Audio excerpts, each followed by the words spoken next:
Hello दोस्तों, welcome to ICM channel. आज हमसे यहाँ पे डिस्कस करने वाले दो स्टॉक के बारे में।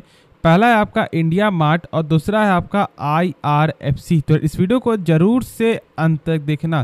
तो सबसे पहले हमसे डिस्कस करेंगे इंडिया मार्ट के बारे में। देखो, यदि आप चेक करोगे तो कुछ दिनों से यहाँ पे स्टॉक में गेन देखने को मिल रहा है कहीं ना कहीं, लेकिन यदि आप देखोगे अभी भी तो आपका 3% का गिरावट ही। अब ऐसा क्यों हो रहा है? स्टॉक कभी ऊपर जा रहा है, कभी यहाँ पे 5400 लेवल यदि आप चार्ट देखोगे तो कभी क्रॉस करते हुए दिखाई दे रहा है, फिर यहाँ पे डाउन हो जा रहा है। देखो, सबसे पहले आप एक चीज़ जानो कि कंपनी का बिजनेस तो यहाँ पे सही है, लेकिन जो स्टॉक में गेन आया था लगभग पिछले एक साल पहले, यदि आप इसका थोड़ा चार्ट देख लो 5 साल का, तो देखो 2020 में इस स्टॉक का प्राइस था ऑलमोस्ट 2200-2300 और एक शार्प यहाँ पे गेन आता है और 10,000 तक स्टॉक आपको जाता है। और बहुत से लोग जो है इसी बीच में यहाँ पे ट्रैप हो जाते हैं। अब जो लोग ट्रैप यहाँ पे हो गए थे वो बार बार जानना चाह रहे हैं कि कब ये स्टॉक ऊपर जाएगा या फिर हम लोग यहाँ पे क्या शेयर को सेल कर दें। जानो कि कंपनी का बिजनेस तो यहाँ पे सही। अब मैं ऐसा यहाँ पे क्यों बोल रहा हूँ, जानते हो कि इसका काम क्या है? इसका काम ये है कि ये क्या करता है कि आपको बायर और सेलर को जो है यहाँ पे कांटेक्ट करवाता है, यहाँ पे कनेक्ट करता है दोनों के बीच से, ठीक है, कनेक्ट में, और अपना ये मार्जिन कमाता है। यानी कि एक ऐसा प्लेटफॉर्म है ये खास तौर से बिजनेस के लिए। जैसे कि मान लो यदि कुछ आपको प्रोडक्ट चाहिए तो ये क्या करेगा कि आपको बायर से जो है यहाँ पे कनेक्ट करवाता है, एक अच्छे दाम पे यहाँ पे आप बाई कर सकते हो। ये सेम प्रोसेस आपका जो है अलीबाबा जैसा ही है, जानते हो चाइना की जो कंपनी अलीबाबा, सेम उसी की तरह ये आपका प्रोसेस देखने को मिलता है। और जहाँ तक ऐसा मेरा मानना है कि जो अभी बिजनेस का जो अभी आपका लय जो चल रहा है ना, वो ऐसा हो सकता है कि इनका मार्केट एक अच्छा खासा हो जाए, लेकिन बस हम लोग यहाँ पे फ्यूचर के विजन से क्या हम लोग स्टॉक को बाई कर लें या फिर सेल कर दें, ऐसा बिल्कुल भी हम लोगों को यहाँ पे नहीं करना चाहिए। देखो, रिटर्न तो अभी चेक करोगे तो यहाँ पे 294% का रिटर्न है, यानी कि कितना अच्छा कंपनी ने आपको रिटर्न दिखाया था। अभी बस यहाँ पे आपको क्या करना है, पेशेंस यहाँ पे रखना है, यानी कि बस आपको होल्ड करके चलना है। ना अभी यहाँ पे फ्रेश एंट्री लो, ना यहाँ पे एवरेज करो, सिर्फ अभी आप यहाँ पे पेशेंस रख के चलो। अब हम लोग यहाँ पे कंपनी के जो मैंने बताया कि क्या हम लोग फ्यूचर के विजन से ही बस स्टॉक को बाय कर ले, तो नहीं, ऐसा बिल्कुल नहीं है। तो कंपनी का हम लोग जो है फंडामेंटल भी यहाँ पे जान लेते हैं कि क्या कंपनी जो है अंदर से क्या इतना ही स्ट्रांग है जितना ये कंपनी जो रिटर्न आपको दिखा रहा है, यानी कि 294% का। तो चलो फिर जान लेते हैं। चेक करो यहाँ पे ROC यानी कि रिटर्न ऑन कैपिटल एम्प्लॉयड, ये देखने को मिलता है 22.5% का, जो एक बेहतरीन नंबर है। अब इसका मतलब जो मैंने बहुत सारे वीडियो बताया हुआ है, लेकिन मैं फिर से एक बार बता दूं कि ROC का मतलब ये होता है कि कंपनी अपने ऊपर 100 रुपये लगा रहा है तो यही 100 रुपया एक साल बाद कितना परसेंट बढ़ रहा है या फिर घट रहा है। तो यहाँ पे 22% का ग्रोथ है, यानी कि कंपनी का जो 100 रुपया मान लो यदि आपको लगाती है कंपनी, तो ये हो जाता है 122 रुपया 50 पैसा, जो एक बेहतरीन नंबर है। क्योंकि जो किसी भी कंपनी का कम से कम 12% के ऊपर होना चाहिए ROC या फिर आपका ROE, दोनों ही, और यहाँ पे दोनों ही 12% के ऊपर है, तो ये तो आपका सही देखने को मिल रहा है। अब फिर यहाँ पे आप चेक करोगे तो कंपनी का जो बुक वैल्यू ये देखने को मिलता है 622 का। अब ये होता क्या है, देखो इसका मतलब ये यदि कंपनी डूब रही है तो एक शेयर के बदले कंपनी कितना रुपया पे कर सकता है, तो यहाँ पे मिलेगा आपको 622 रुपया पर शेयर। यानी कि आपका बाइंग लेवल जो है 8,000 हो, 9,000 हो, 10,000, उससे कोई फर्क नहीं पड़ता, मिलेगा मात्र आपको 622 रुपया पर शेयर। तो बहुत से लोग यहाँ पे डर गए होंगे। देखो, डरना तो चाहिए, लेकिन एक चीज़ मैं आपको बता दूं कि यहाँ पे ये कैसे चेक होता है। ये चेक होता है कि मार्केट प्राइस से जो है कम से कम आपको 10% से ऊपर होना चाहिए। 5% भी ठीक ठाक है, लेकिन कम से कम 10% से ऊपर होना चाहिए, और ये नंबर 10% से ऊपर है तो दिक्कत वाली कोई भी बात नहीं है। अब फिर आगे चेक करोगे यहाँ पे कंपनी का जो सेल्स है, तो सेल्स में यहाँ पे लगातार बढ़त देखने को मिल रहा है। और यदि प्रॉफिट चाहिए तो प्रॉफिट में भी यहाँ पे कहीं ना कहीं गेन है, प्लस आपका जो अर्निंग पर शेयर है उसमें भी यहाँ पे गेन देखने को मिल रहा है।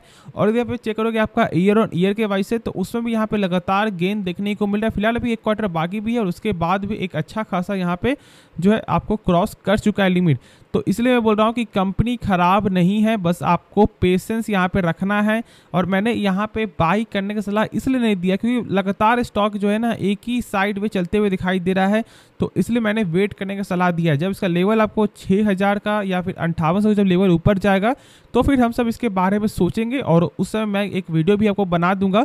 तो उसके लिए यहाँ पे बस आप निश्चिंत रहो, अभी यहाँ पे आप होल्ड करके चलो।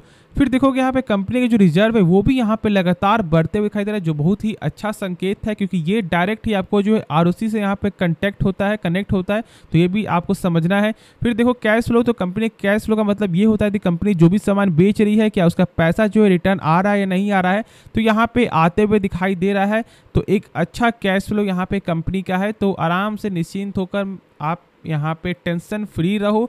जो भी डाउट है आप कमेंट में पूछ लो। तो चलो फिर हम लोग नेक्स्ट स्टॉक के बारे में डिस्कस करते हैं। तो हम यहाँ पे बात करेंगे IRFC के बारे में, एक ऐसा फाइनेंस का ये स्टॉक जिसका NPA देखने को मिलता है 0।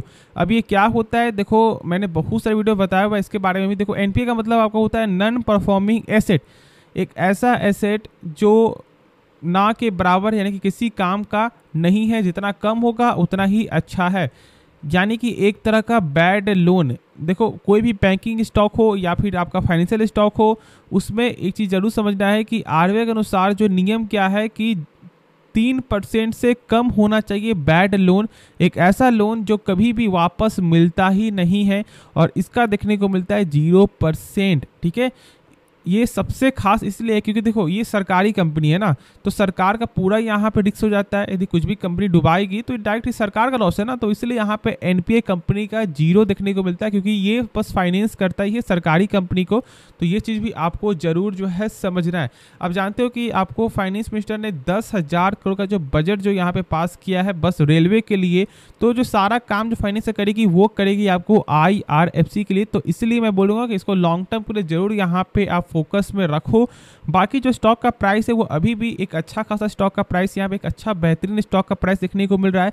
तो मेरा आपको यही मानना होगा, यदि आप लॉन्ग टर्म के लिए यहाँ पे इस स्टॉक को ढूंढ रहे हो, इस स्टॉक के बारे में सोच रहे हो, तो जरूर से यहाँ पे आपको ऐड करना चाहिए IRFC में। लेकिन देखो जानो खुद से कि क्या आपको कंपनी का ये बिजनेस आपको पसंद है। यदि बिजनेस पसंद है तो फिर चेक करो फंडामेंटल, यदि फंडामेंटल सही है तो फिर बाई करो।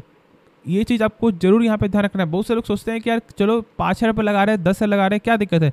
नहीं, 5,000 लगाओ, 10,000 लगाओ, लेकिन कंपनी के बारे में सारा कुछ आपको नॉलेज होना जरूरी है। और हम सब कुछ कंपनी का फंडामेंटल भी देख लेते हैं।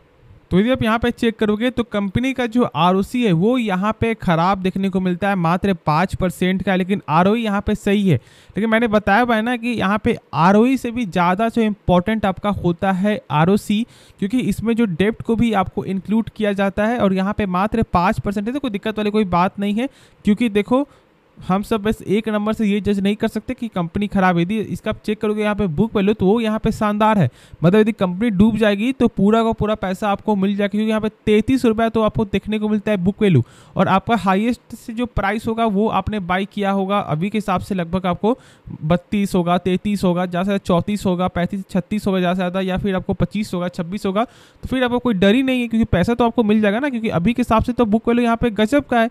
तो कोई भी रिस्क वाली बात नहीं है। कंपनी यहाँ पे आपको अच्छा यहाँ पे नंबर आपको दिखा रहा है। बाकी चेक करोगे इसका सेल्स के मामले में, तो देखो सेल्स में यहाँ पे आपको लगातार बढ़ते हुए आपको दिखाई दे रहा है। साथ साथ यदि प्रॉफिट चेक करोगे तो थोड़ा यहाँ पे अप्स एंड डाउन है, लेकिन मैंने बताया हुआ है कि किसी भी कंपनी का सबसे मेन आपका होता है वो है यहाँ पे सेल्स। यदि सेल्स लगातार बढ़ रहा है और थोड़ा प्रॉफिट यहाँ पे कम भी हो जाए तो कुछ ज़्यादा फर्क नहीं पड़ता। अब देखो यहाँ पे जो है ROC का नंबर क्यों खराब था, मैंने क्या बताया था कि यहाँ पे डेप्ट होता है ना, डेप्ट को भी यहाँ पे इंक्लूड किया जाता है, यानी कि शेयर कैपिटल प्लस आपका रिजर्व प्लस आपका डेप्ट। और देखो यहाँ पे इसलिए नंबर खराब है क्योंकि यहाँ पे कंपनी जो है इंटरेस्ट पे करती है, यहाँ पे आप साफ तौर से देख रहे हो। तो इसलिए बोलता हूँ कि हर पैरामीटर को आपको सही से समझना है, और बहुत कुछ ही आपको हमारे चैनल में जानने को मिलेगा जो आप लोगों को शायद जो है नहीं मालूम होगा, या फिर मालूम होगा भी तो इसके बारे में सही से नॉलेज नहीं होगा। तो इसलिए बस आप लोगों को ज़्यादा कुछ नहीं करना है, बस फॉलो करना है, यानी कि सब्सक्राइब करना है और इस वीडियो को लाइक करना है। देखो यार, आपको वीडियो को लाइक करने से पहले यदि जो लाइक करते हो तो ऐसा नहीं है कि बस मुझे आपको पैसा मिल रहा है लाइक करने से, नहीं, लाइक करने से कोई भी आपको पैसा नहीं मिलता है। इससे हम लोग का एक बॉन्डिंग यहाँ पे बढ़ता है। तो बस यही चीज़ आपको लाइक करना है, एक बटन नहीं दबाना है, बस लाइक कर दो। बाकी फिर देखो सेल्स, तो यहाँ पे सेल्स आपका जो है ईयर ऑन ईयर के हिसाब से फिलहाल अभी 1 क्वार्टर बाकी भी है, और उसके बाद भी यहाँ पे एक अच्छा खासा ग्रोथ आपका हो चुका है। तो दिक्कत वाली कोई भी बात नहीं है, सारा कुछ यहाँ कंपनी चेक करो, टोटल एसेट तो कंपनी का लगातार बढ़ते हुए आपको दिखाई दे रहा है। तो आराम से यहाँ पे आप जो है होल्ड करके चलो। बाकी जो भी डाउट है आप कमेंट में ज़रूर से पूछना। तो इस वीडियो को अंत करते हैं, लेकिन उससे पहले आप इस चैनल को सब्सक्राइब और इस वीडियो को लाइक कर देना। तो मिलते हैं नेक्स्ट वीडियो में, तो तब तक के लिए धन्यवाद।